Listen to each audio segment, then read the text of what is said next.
All right, I'm guessing you have arrived here because you're in a similar predicament as I found myself in, which was I had pulled the old bushings out of my progressive shocks. They're really rotten.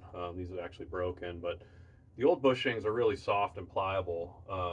The new compound, the replacement bushings are very firm. Like I can't bend those at all just with hand pressure. To the point that I'd actually emailed Progressive and said, "Hey, did you send me the right thing?" I said, "Yeah, yeah. The new style is just this harder compound." Um, and that clearly poses a problem when you are trying to smush this new bushing into the shock eye. Um, and I had read some or watched some YouTube videos about people that had success using some combination of cylinders like sockets or other cylindrical objects to press them together in a vise or force them in there with a screwdriver.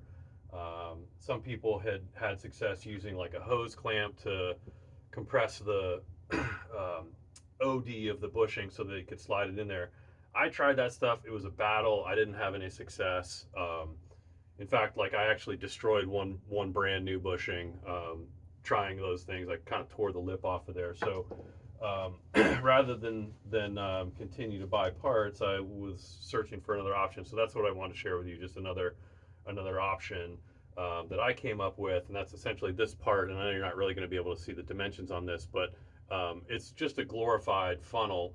And I turned this on a lathe, but you could probably 3D print it if you were so inclined, if that's what you have available. But essentially, it's just the top side has an OD that correspond, or excuse me, an ID that corresponds to the new bushing. Then there's a taper, and the bottom side, this ID corresponds with the ID of the shock eye. And so it just gives you a funnel to sort of force that bushing on there. Um, so you can see the shock eye fits on there pretty tightly, and and then this bottom plate just gives you a mechanism for screwing it all together. So this is just a piece of 5/16 all thread. I'm going to go ahead and put a little bit of silicone grease inside here.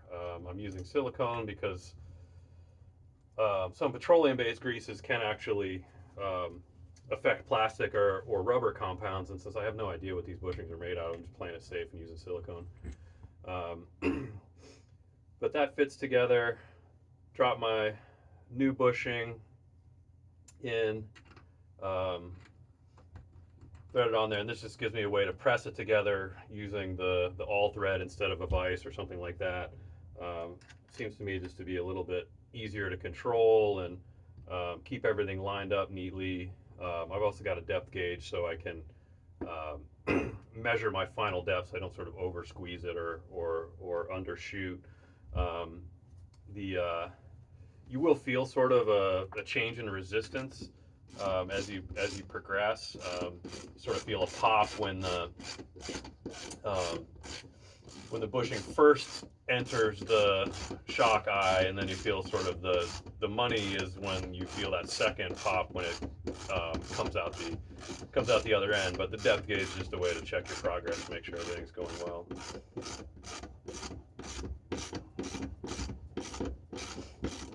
So there was the first little drop in pressure as the bushing gets pushed into the eye. Keep going a little bit. Double check here. I've got a bit more to go.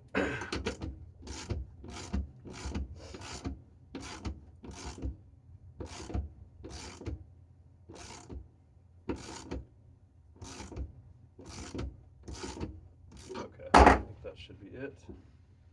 Pretty close. Give it a check.